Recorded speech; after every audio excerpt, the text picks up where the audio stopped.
Hello mga Mars! Hello mga Mars! Tara at magluto tayo ng adobong sitaw for lunch.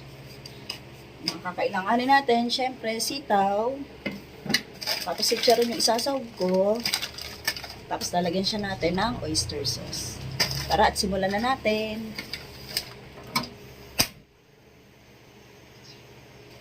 Syempre mga Mars, maglalagay tayo ng oil. Konti lang. So, pag mainit na ang ating oil, ay maglalagay na tayo ng bawang. Yan mga Mars. At mapupulahin lang natin siya.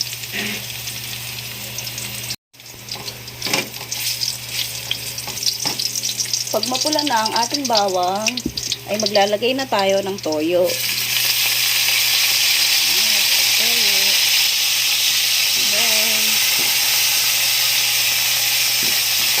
Pagkatapos, ay ilalagay na natin ang ating mga sitaw.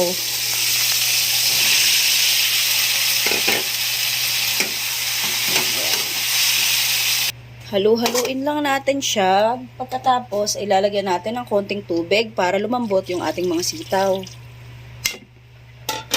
Hihintayin lang natin lumambot to. Pagkatapos, ilalagyan na natin ng suka.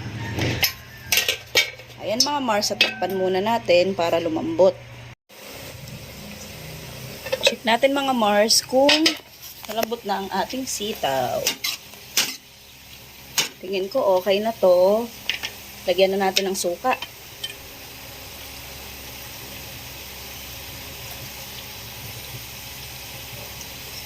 Ayan.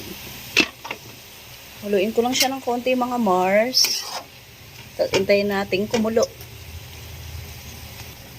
Eto at kumukulo na siya mga Mars. Ang sikreto sa masarap na adobong sitaw ay ang oyster. Kaya maglagay na tayo.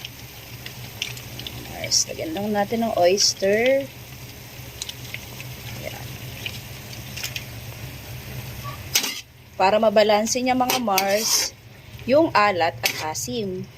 Kasi di ba yung oyster medyo matamis siya. Ayan. Wow. Pakuluin lang natin siya saglit. Tapos, ilalagay ko na yung sahog natin si chicharon. Madalas mga Mars, si chicharon din sinasahog ko. Kasi di ba wala nga tayong ref. Ayan mga Mars. At, ihalo ko lang yung si chicharon. Pagkatapos, ready na to. Ayan mga Mars, at naaamoy ko na. Mukhang ang sarap.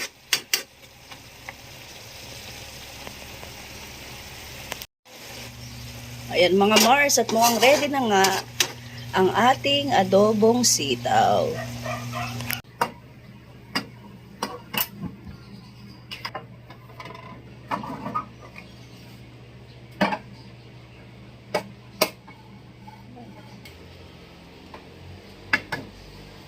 Mga Mars, kain na tayo. Kain na tayo mga Mars, ready na ang ating adobong sitaw.